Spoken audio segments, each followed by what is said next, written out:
mu ngingo twagutumirije nubwo iyo ngiyo nyine nayo tari kuyirengagiza usanze tuyiganiraho kandi ariko aranakoze aduhaye amakuru yarakeneye banjye hari ibyo nkuyemo nshaka njye nayo babwira rwose ji hari ibyo mbere na mbere ndifuza ko ubwira abanyarwanda mbere yuko tuza kujya no mu bibazo tukubaza Amavubi nyine yabo magingo yanga yiteguye gute ahagaze ati nkunze ijambo koresheje Amavubi yabo kuko na Amavubi mu byukuri abantu bajya bavuga ngo na Ferwafa cyangwa ya ministeri Amavubi ni ikipe y'abanyarwanda izo nzego tuvuga hejuru zishobora kuba zifite inshingano zitandukanye abanyarwanda bazihaye nabwo n'abanyarwanda bazihaye izo nshingano zo kugira ngo bategure ayo Mavubi. Amavubi yacu rero ahagaze neza, dufite imikino ibiri ikomeye muri iki cyumweru, navuga kuwa gatanu ndetse no kuwa kabiri cyumweru gitaha kuri Stade Amahoro saa 12 harimo wa Nigeria wo kuri wa gatanu, ntabwo wajya gutekereza wa kabiri utarahagizanya n'ibya mbere.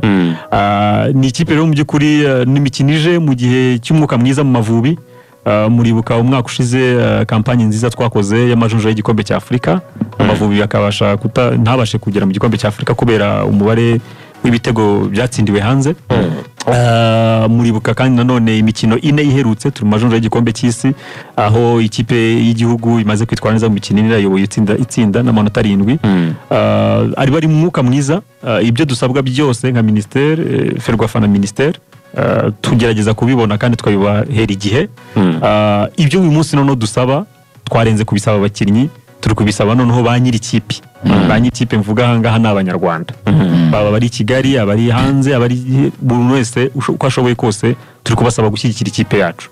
Kuko aka kazi abasore bakoze muri uyu mwaka, imyaka 2 ishize, kuko basha kumentena umwanya wa mbere mu majonjo y'igikombe cy'isi mu mikino 4, dusigaje imikino 6 duhere kuri iyi ngiyi tuzakina muri kwezi kuko nabivugaga.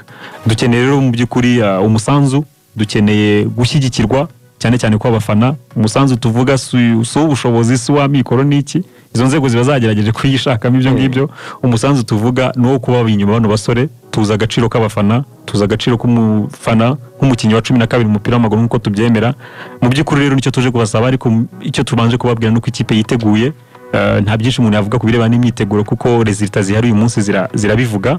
Icyo gusaba no basore badutumye, nta nubwo ari n'ubutumwa bwanjye nubwa Ferwafa n'ubwa ministere, ko ni nubwa basore 28 dufite mu mwiherero uri kwitegura imikino 2. Nukuvuga ngo mugende mutubwirire abanyarwanda muti turiteguye, ahubwo nabo mubabaze ati muriteguye kuza kudushyigikira kuri imikino 2. Hanyuma Gilles, ngira ngo iyi campaign turimo dufite amanota 7 tuyoboye itsinda, twatsinze South Africa, dutsinda Lesotho, dutsindwa na Benin, tunganya na Nigeria.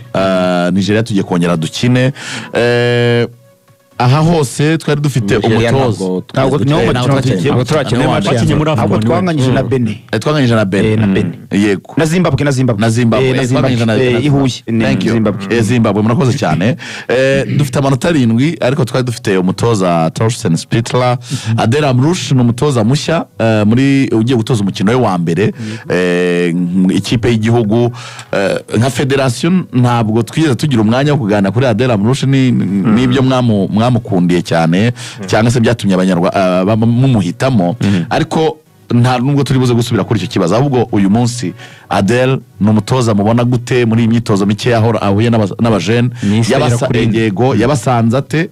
Kuri we feedback ni yihe ku ikipe yasanze nawe ubwe, noneho apport ibyo yazanye we ni ibihe ku buryo ubibona gute ubwumvane hagati y'umutoza n'abakinnyi bose bakaba ari bashya mu maso y'abantu? Cyane ijambo ryiza ubwumvane, communication. Umutoza ufite experience twese tudashidikanyaho no muri Afrika, cyane cyane mu karere kacu.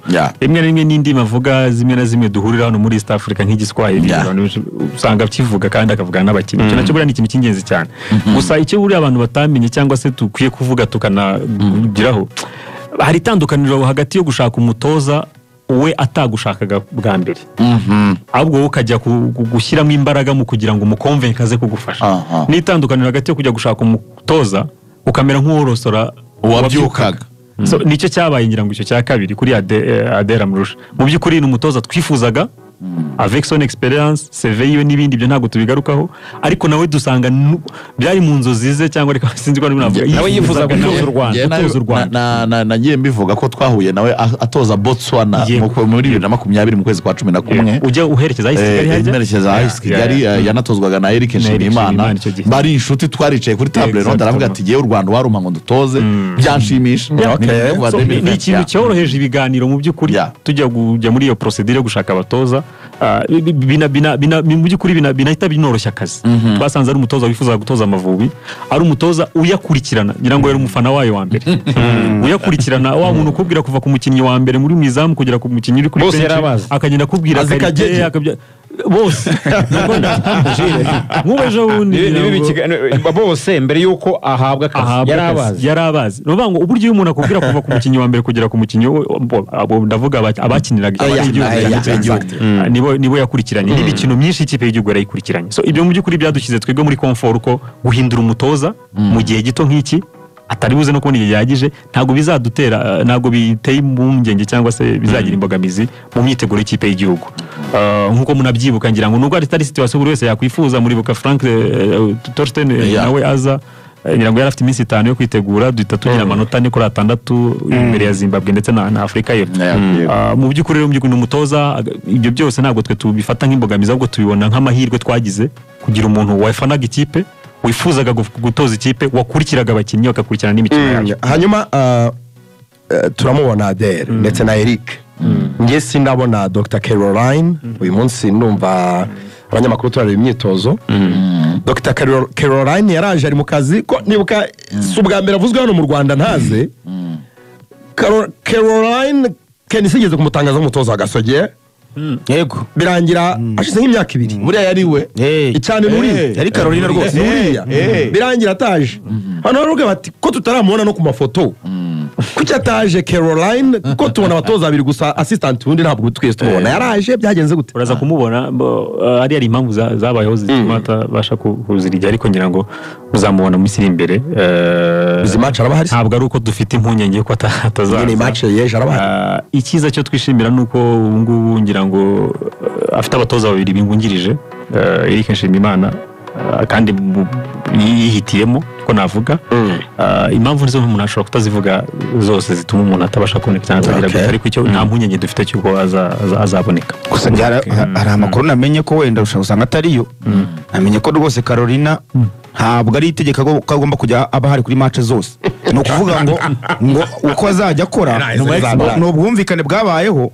agakora match akaza akaba hari akabihemberwa by'icyo gihe uvuga ngo ni nk'umunyabiraka nta kontra ngo yasinye wenda iri permanent ku buryo abari buri gihe wenda usanga atari yo wenda rero atari muri pose nabigorora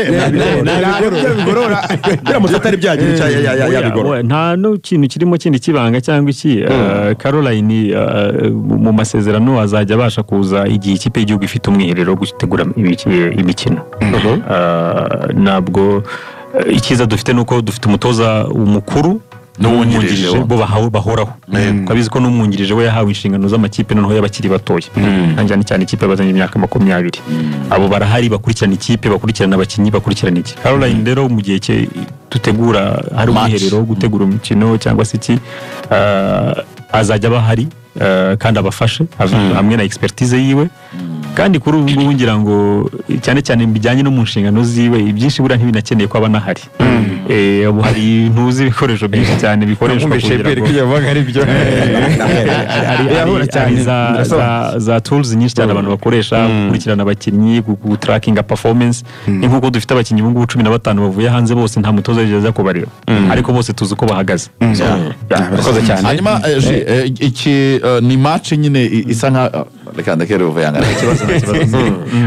urakomeza wenda mukanya ahubwo ngewe hari nundi turi muri mobilization kwizigiye n'ujye uvuga ngo iyo byageze ku gihugu ibintu byose bijya ku ruhande ntabwo wabikira APR ntabwo wabikira Rayon Sport ariko ngiye mbona twarasubiye inyuma mu bijyanye no gukunda ikipe y'igihugu bijyanye no kwishyigikira kuri stade ndagira ngo umenyeshe yuko iyo ndebye nkirefera mu karere abantu bita abanyatanzania n'abagande sofa baturi hejuru ikipe yabo ku makipe yabo y'ibihugu. Ariko nanone tukagaruka tukareba hano mu Rwanda rimwe na rimwe amakosa barebe n'abajya bavuga ngo we batsinzwe bashaka ko babyegekaho. Njyewe mbona nabyegeka kuri Ferwafa. Iyo ikipe y'igihugu iri bukine imikino ya Muyizi, ariko njye mbona ubukangurambaga nubwo wenda rimwe na rimwe gukangura umuntu gukunda igihugu cyacu nabyo ntabyemera neza, ariko izo mbaraga mushyiramo gukundisha abantu ikipe y'igihugu, kugira ngo abantu buzure stade ikipe y'igihugu yakinnye, yaba abagore yaba abana yaba abagabo n'abasore yaba abastari batandukanye, mu gihugu nyine ubona igihugu nyine kirimo vibration, kiravibra, ikipe y'igihugu yakinnye, yaba branding nyine ku buryo umwana ubona yambaye akajezi gatoya kugeza kuri mukuru. Nge mbona ibyo bintu tukibifitemo intege nkeya cyane. Sinzi niba ari nako nawe ubibona. Oya, singiye no kubyisobanuraho ibyo ngibyo. Buriya turi urwego rwemera ko hari ibyo abantu baba bakora ariko n'ibyo abantu bagomba kunoza. Icyo kuri urwo kuri aho ngaho rwose byo iyo comment ngewe turayinotinze, kandi tugomba kurushaho kunoza ubukangurambaga, kumenyekanisha umukino w'ikipe y'igihugu. Icyo tutemeranywa gusa no kubigereranya n'ahandi. I was surprised umwaka ushize ndi muri Tanzania, nanjye nari mfite iyo perception. Ahubwo tugiye mu mibare dushobora kubarusha kuri equipe nationale. I was surprised kujya kureba match ya Tanzania na Congo. Agari match yari yose Tanzania na Congo muri stade nyirango y'abantu hafi 60. Mba nta bantu 20 bari barimo. Nagize n'amahirwe no kubaza bari muri ticketing kuko nari ndi muri official mission ya Sekafa. So mu by'ukuri ari rimwe na rimwe tubireba gutyo gusa, ariko ibijyanye n'imibare y'aba ukuntu abanyarwanda bitabira imikino y'Amavubi kuri stade Amahoro ntabwo turi kure cyane y'ibindi bihugu byo mu karere. Ariko icyo twemeranywa cyo mu birebana na activation y'umukino, kumenyekanisha umukino, gukangurira abantu kuza kubigira, hari ibyo dukeneye kunoza, kandi tugomba kunoza duhereye ku mpamvu zimbesheje aha ngaho uyu munsi. Hanyuma nanjye ndemeranya na Ruvanga, uretse gato ndemeranya na Ruvanga ko mushobora kuba mutakora ibihagije muri activation, donc mu kumenyekanisha uyu mukino. Usanga muri iki gihe mwibanda ku bijyanye no kuyamamaza nyine binyuze ku maradiyo n'aba influencers n'ibiki, ariko hari ibindi bintu ntekereza byagakozwe pe. Ruvuya, reba iki cyapa kiri kuri rompoye mu mujyi, urakibona kino kinini cyane, iyi billboard bamamazaho imazeho igihe afishe ya boom ya Bruce Melody, Colorful Generation. Ejo ndumva nahanyuze mbona hariho billboard ya Gen Z comedy, hariho billboard ya Gen Z comedy, sibyo? Iriya ni imwe muri billboard zigaragara cyane mu mujyi, equipe y'igihugu ifite match ebyiri mu rugo, bisaba ko abafana baha support abakinnyi babyivugira bahamagara abafana. Uvuze mu mujyi ariko ni Remera nyine, umuntu akabatembera Kigali, at least Kigali zagara ahantu hose adashobora kubonamo icyapa cyamaza donc gihamagarira abafana kugura tike kujya kureba match y'ikipe y'igihugu. Ntekereza ko ntabwo match habwa uburemere ibifite, kuko ni event ikomeye. Mubwiye nyine ko hariho Gen Z, ntabwo ntekereza ko Gen Z comedy respect kuri bo bakora ishoka byose, ariko ntabwo ari event ikomeye ihuruza abantu, yagahuruje abantu nka equipe y'igihugu. Ni stade 45,000, kandi Kigali Ruvuya mujya muri abantu bangahe? Ntabwo barenga 5,000. Ntabwo barenga 5,000. Ajyayo cyane. Ajyayo cyane. No musizo no ticket holder muri Gen Z.